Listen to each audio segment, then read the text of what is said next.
പ്രിയപ്പെട്ട ആടും കുറുക്കനും എന്ന കഥയാണ് ഞാനിവിടെ അവതരിപ്പിക്കാൻ പോകുന്നത്. ഒരിടത്തൊരിടത്ത് ആടുകൾ മേയ്ക്കുന്നതായിരുന്നു. കുറെ നായ്ക്കൾ കാവലും ഉണ്ടായിരുന്നു. ഒരു ആട് യജമാനന്റെ വാക്കുകൾ കേൾക്കാതെ നടന്നു പോവുകയായിരുന്നു.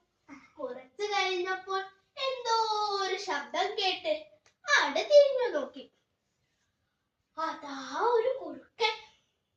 ആടിന് കാര്യം മനസ്സിലായി. അവൻ എന്നെ തിന്നാൻ വന്നതാണ്. ആടിന് ഒരു ബുദ്ധി തോന്നി.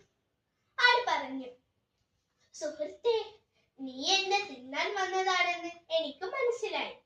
അവസാനമായിട്ട് ഒരു പാട്ട് പാടിത്തരുമോ? കുറുക്കൻ ചിന്തിച്ചു. അവസാനത്തെ ആഗ്രഹമല്ലേ, സാധിച്ചു കൊടുക്കാം. കുറുക്കൻ ഒച്ചത്തിൽ പാടി. ആട് നൃത്തവും ചെയ്തു. നായ്ക്കൾ കുറുക്കന്റെ ശബ്ദം കേട്ട് ഓടി വന്നു. ആടിനെ കണ്ടപ്പോൾ അവനെ തിന്നാൻ വന്നതാണെന്ന് നായ്ക്കൾക്ക് മനസ്സിലായി. നായ്ക്കൾ കുറുക്കനെ കൊന്നു.